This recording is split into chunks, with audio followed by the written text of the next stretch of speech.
Subscribe now and press the bell icon. Never miss an update.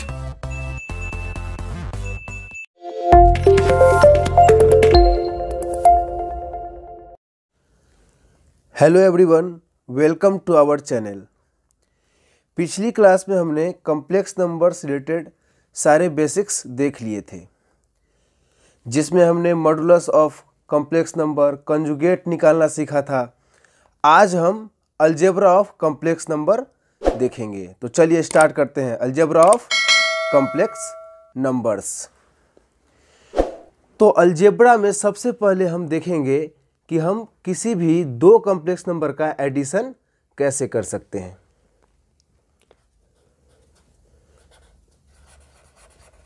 Addition.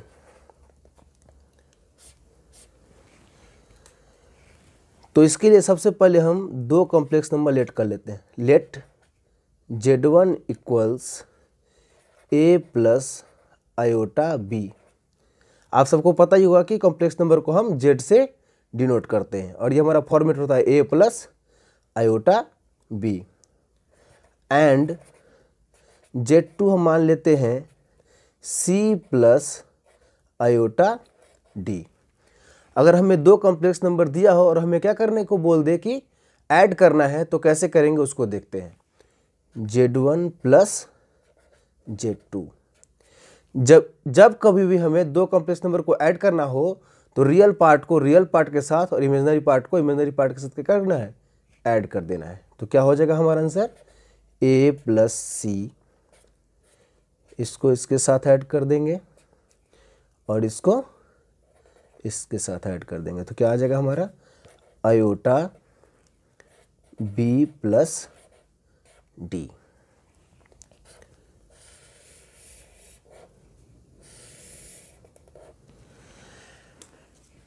कुछ properties हैं जो addition से related है, उनको भी देख लेते हैं। Properties of addition of two complex numbers. दो कॉम्प्लेक्स नंबर को ऐड करते वक्त हमें इन प्रॉपर्टी को क्या करना पड़ेगा, ध्यान में रखना पड़ेगा। तो सबसे पहला प्रॉपर्टी हमारा है क्लोजर लॉ।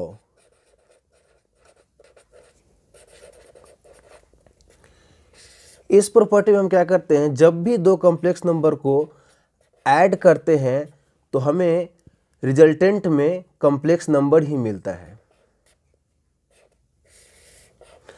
तो अगर दो कॉम्प्लेक्स नंबर को ऐड करने पे वापस से हमें कॉम्प्लेक्स नंबर मिले तो समझ जाइए कि वो हमारा क्लोजर प्रॉपर्टी को क्या कर रहा है, फॉलो कर रहा है।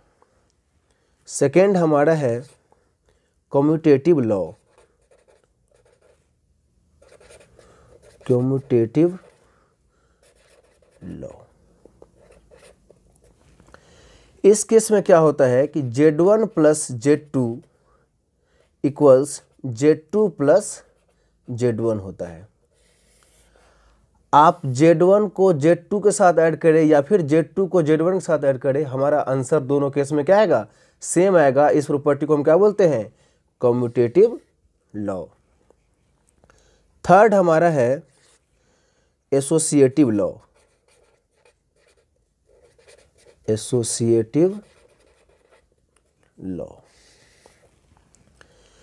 इस केस में क्या होता है कि पहले हम दो कॉम्प्लेक्स नंबर को ब्रैकेट में रखते हैं और तीसरे को ब्रैकेट के बाहर रखते हैं।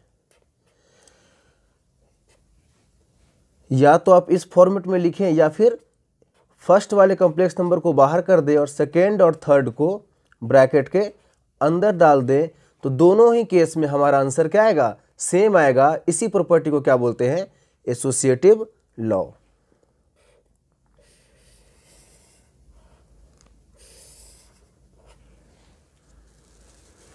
अगला प्रॉपर्टी हमारा है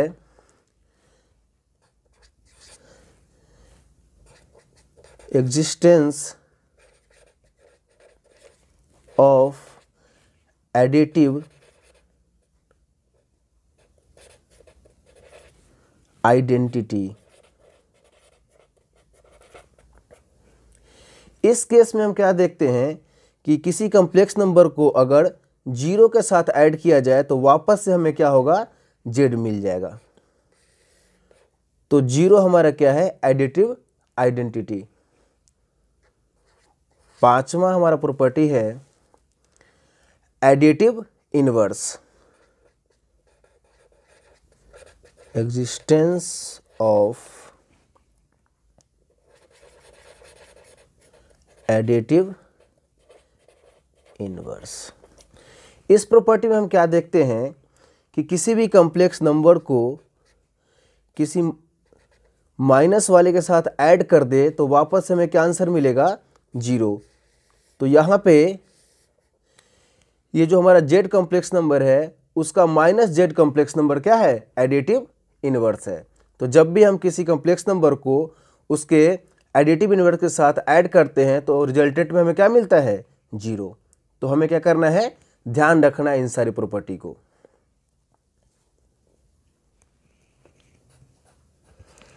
अब हम देखेंगे दो कॉम्प्लेक्स नंबर का डिफरेंस कैसे निकालते हैं।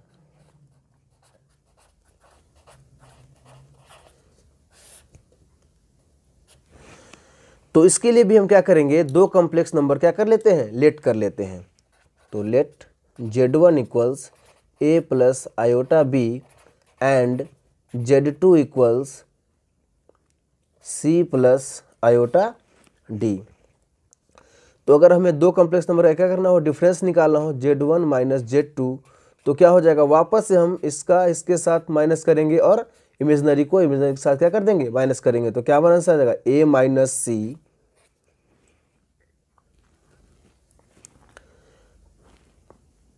Plus iota b minus D.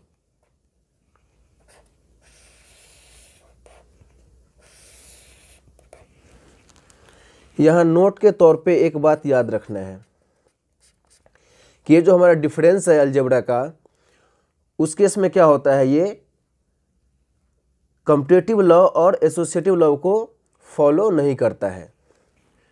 Difference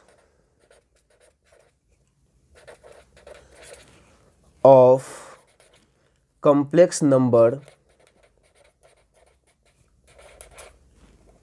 does not satisfy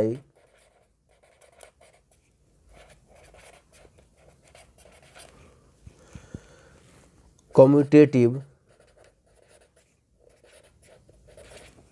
as well as associative property। Difference जो हमारा है वो न तो कम्यूटेटिव को फॉलो करता है, न ही एसोसिएटिव प्रॉपर्टी को क्या करता है, फॉलो करता है।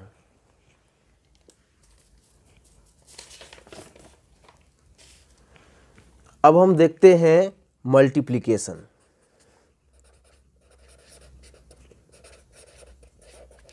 अब हम देखेंगे कि दो कॉम्प्लेक्स नंबर का हम मल्टीप्लिकेशन कैसे कर सकते हैं।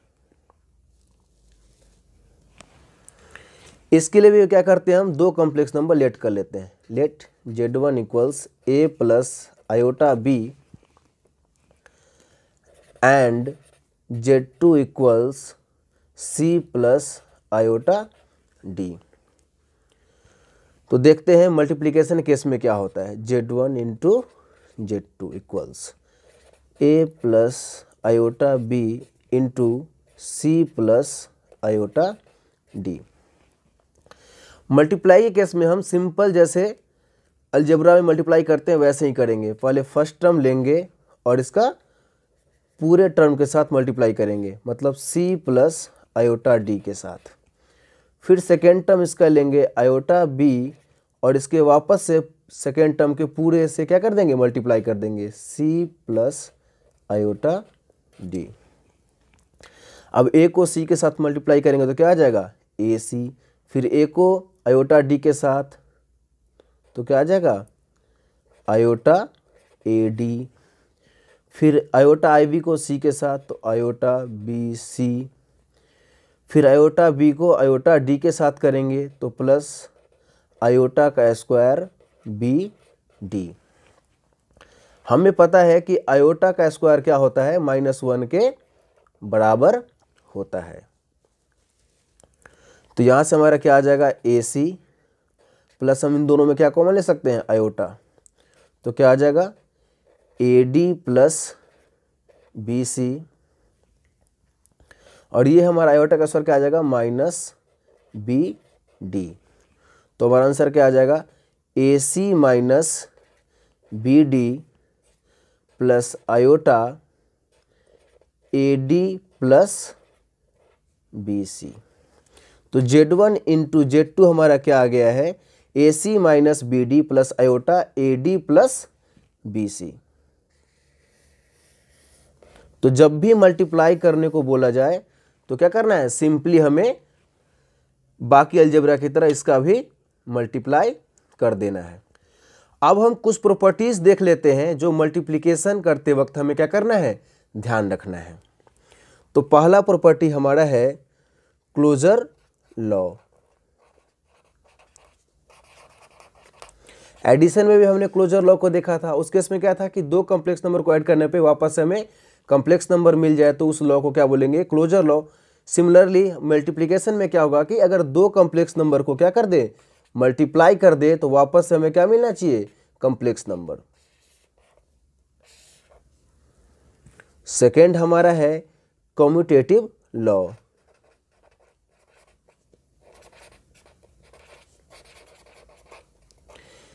इस केस में क्या करेंगे, Z1 इंटू Z2 जो है किसके बराबर हो जाएगा, Z2 इंटू Z1। या तो Z1 को Z2 से मल्टीप्लाई करें या फिर Z2 को Z1 से, हमारा आंसर सेम ही आएगा। तो इसी प्रॉपर्टी को क्या बोलते हैं, कम्यूटेटिव लॉ। थर्ड हमारा है associative law.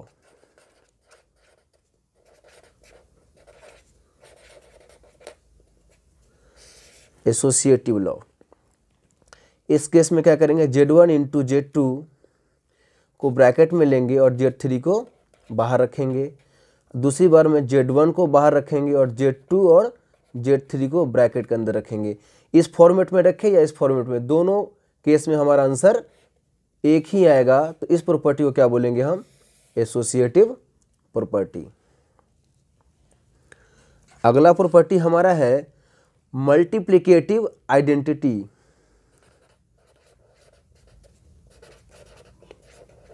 Multiplicative identity,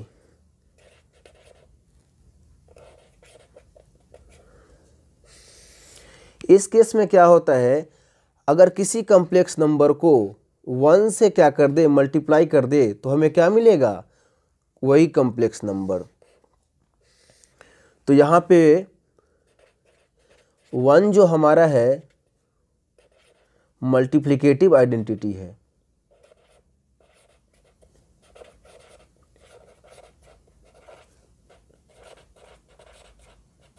one क्या है यहाँ पे हमारे पे, मल्टीप्लिकेटिव आइडेंटिटी है। अगला प्रॉपर्टी है हमारा डिस्ट्रीब्यूटिव लॉ। डिस्ट्रीब्यूटिव लॉ, इस केस में क्या होता है, हम डिस्ट्रीब्यूट करते हैं, अलग अलग कर देते हैं। जैसे Z1 into Z2 plus Z3, अगर इस फॉर्म में है तो क्या करेंगे, सबसे पहले हम Z1 को Z2 के साथ मल्टीप्लाई करेंगे। तो क्या हो जाएगा, Z1 इंटू Z2, फिर प्लस का साइन है तो प्लस, फिर Z1 का Z3 के साथ मल्टीप्लाई कर देंगे तो क्या आ जाएगा, Z1 into Z3।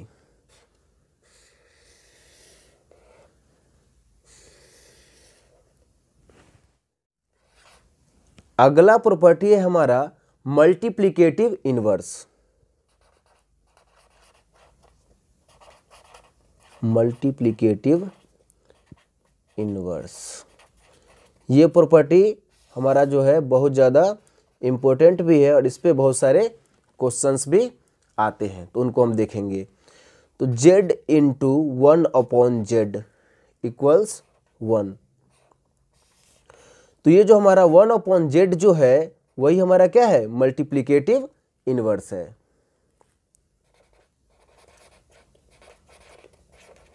Multiplicative inverse, जिसको हम जेड इनवर्स से भी क्या करते हैं, डिनोट करते हैं। तो यहाँ पे हमारा जेड इनवर्स क्या हो जाएगा, 1/z के बराबर हो जाएगा। तो हम फॉर्मूला देख लेते हैं कि जब भी मल्टीप्लिकेटिव इनवर्स निकालने को आ जाए तो कैसे फाइंड आउट करेंगे। तो Z inverse is defined as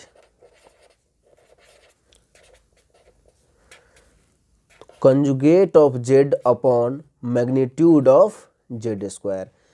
अगर किसी भी कॉम्प्लेक्स नंबर का हमें मल्टीप्लिकेटिव इनवर्स निकालने बोले तो सबसे पहले उसका कंजुगेट कीजिए और उसके मैग्नीट्यूड से स्क्वायर से क्या कर देना है, डिवाइड कर देना है, तो हमें क्या मिल जाएगा, multiplicative inverse.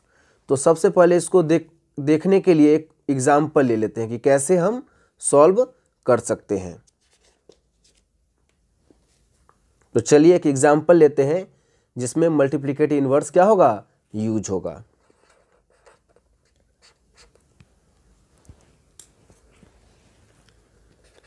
If z equals 3 plus 4 iota, then multiplicative inverse of z।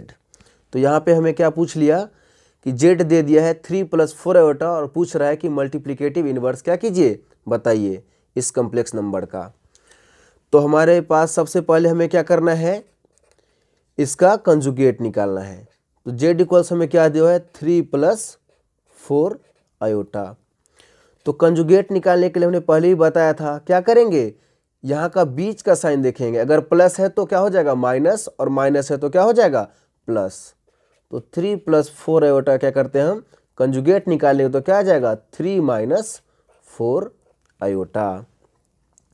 फिर हम क्या करेंगे, मैग्नीट्यूड निकालेंगे किसका, इस कॉम्प्लेक्स नंबर का। तो क्या आ जाएगा हमारा, √3 का स्क्वायर प्लस 4 का स्क्वायर। तो क्या आ जाएगा 9 + 16 इक्वल्स आ जाएगा √25, जिसकी वैल्यू क्या होती है 5।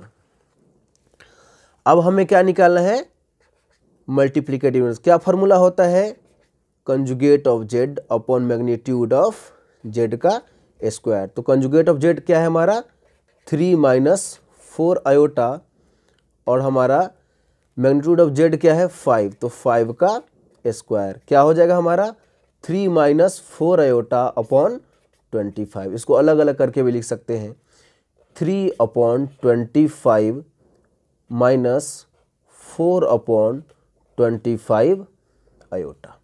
तो ये हमारा क्या हो गया, मल्टीप्लिकेटिव इनवर्स किसका, z इक्वल्स 3 + 4 आयोटा का। तो जब भी पूछे तो इस तरीके से आप क्या करेंगे, सॉल्व कर लेंगे। अब मल्टीप्लिकेशन के बाद हम लास्ट डिवीजन देख लेते हैं कि कैसे हम दो कॉम्प्लेक्स नंबर का कैसे डिवीजन कर सकते हैं। तो क्या करते हैं, सबसे पहले लेट कर लेते हैं, z1 equals a + iota b and z2 equals c + iota d। तो हमें क्या निकालना है, z1 अपॉन z2, डिवाइड देखना है कैसे होगा। तो हमारा क्या हो जाएगा a + iota b upon c + iota d। जब भी डिवीजन का सिचुएशन आए तो सबसे पहले क्या करना है, इसको रेशनलाइज कर लेना है। तो रेशनलाइज कैसे करते हैं, यहाँ पे अगर प्लस का साइन है तो माइनस के साइन यहाँ लगा करके दोनों ऊपर साइड और नीचे साइड, मतलब न्यूमरेटर और डिनोमिनेटर साइड क्या करते हैं, मल्टीप्लाई कर देते हैं। तो हमारा क्या आ जाएगा c - iota d upon c - iota d। Same चीज़ से क्या कर देते हैं, ऊपर नीचे मल्टीप्लाई और डिवाइड कर देंगे। तो क्या हो जाएगा हमारा, आ जाएगा हमारा a + iota b into c - iota d। नीचे हमारा क्या है c + iota d into c - iota d। ये जो हमारा है किस फॉर्म में दिख रहा है, a + b into A minus B के फॉर्मेट में दिखाई दे रहा है। तो क्या होता है हमारा formula, A square minus B square. तो नीचे का हमारा फॉर्मेट क्या है, A plus B into A minus B. तो हम क्या अप्लाई कर सकते हैं, A square minus B square format में क्या कर सकते हैं, इसको लिख सकते हैं। तो चलिए इसको लिख लेते हैं। सबसे पहले ऊपर को तो नॉर्मल हम सिंपल मल्टीप्लाई कर सकते हैं, जैसे हमने पहले भी जस्ट दिखाया है कि मल्टीप्लाई में कैसे करना है। पहले फर्स्ट टर्म लेना है और वापस से सेकेंड टर्म के पूरे पार्ट को मल्टीप्लाई कर देना है, फिर प्लस आयोटा बी और सी माइनस आयोटा डी को वापस से मल्टीप्लाई कर देना है। नीचे वाला हमारा क्या आ जाएगा, ए स्क्वायर मतलब सी का square minus B square upon iota D का स्क्वायर। जब हम मल्टीप्लाई करेंगे ए का सी के साथ तो क्या आ जाएगा, ए सी, फिर ए को करेंगे माइनस आयोटा डी के साथ तो आ जाएगा माइनस आयोटा ए डी, फिर हमारा आ जाएगा प्लस आयोटा बी सी, फिर आ जाएगा हमारा माइनस आयोटा का स्क्वायर बी डी। नीचे हमारा क्या आ जाएगा, सी स्क्वायर माइनस आयोटा का स्क्वायर डी स्क्वायर। सॉल्व करने के बाद हमारा क्या आ जाएगा, A C minus iota A D plus iota B C plus B D. क्योंकि आयोटा का स्क्वायर क्या होता है, -1, तो माइनस माइनस क्या हो जाएगा, प्लस। सिमिलरली नीचे क्या हो जाएगा, C square plus D square. क्यों हो जाएगा, क्योंकि आई स्क्वायर का वैल्यू क्या होता है, -1, तो ये माइनस माइनस यहाँ भी क्या हो जाएगा, प्लस।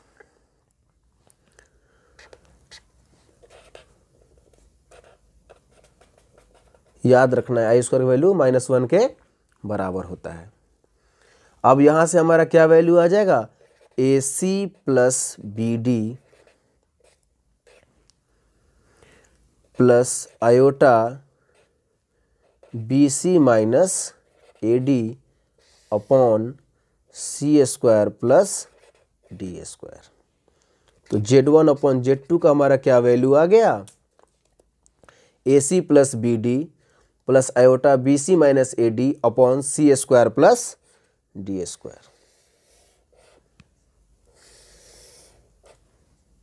तो हमें इसे ध्यान रखना है। इस तरीके से हम क्या कर सकते हैं, जब भी डिवीजन का क्वेश्चन आए तो आसानी से सॉल्व कर सकते हैं। अगला टॉपिक है हमारा पावर्स ऑफ आई, मतलब powers of iota. Powers of iota देखते हैं कि कैसे हम सारे पावर्स ऑफ आयोटा को कैसे निकाल सकते हैं। तो हमें तो पता है कि आयोटा का वैल्यू किसके बराबर होता है, √(-1) के बराबर। यहाँ से हम अगर आयोटा का स्क्वायर निकालें तो क्या हो जाएगा, -1।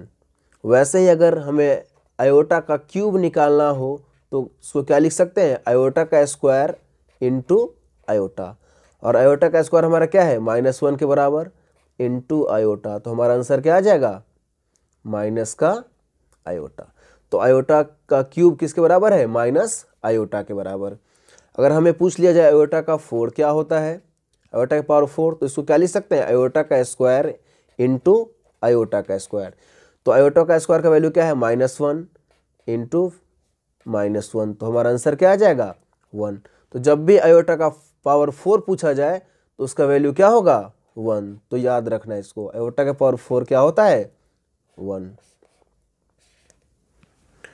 अगर हमें पूछ लिया जाए आयोटा के पावर 5 तो क्या लिख सकते हैं इसको, आयोटा के पावर 4 इंटू आयोटा। तो आयोटा के पावर 4 क्या होता है, 1 इंटू आयोटा। तो हमारा आंसर क्या आ जाएगा, आयोटा। आयोटा के पावर अगर 6 पूछा जाए तो कैसे निकाल सकते हैं, क्या लिख सकते हैं, आयोटा के पावर 4 इंटू आयोटा का स्क्वायर। तो हमारा आंसर क्या आ जाएगा, आयोटा का पावर 4 क्या है, 1, और आयोटा का स्क्वायर क्या होता है, -1। तो हमारा आंसर क्या आ जाएगा, -1। और अगर हमें पूछ लिया जाए आयोटा के पावर 7 तो इसको क्या लिख सकते हैं हम, आयोटा के पावर 4 इंटू आयोटा के पावर क्यूब इक्वल्स हमारा आंसर क्या आ जाएगा, आयोटा के पावर 4 क्या होता है 1 और आयोटा का पावर क्यूब क्या होता है माइनस आयोटा। तो हमारा आंसर क्या आ जाएगा माइनस का आयोटा। अगर हमें पूछ लिया जाए आयोटा के पावर 8 क्या होता है तो क्या लिख सकते हैं, आयोटा के पावर 4 इंटू आयोटा के पावर 4। तो हमारा आंसर आ जाएगा 1 इंटू 1 इक्वल्स 1।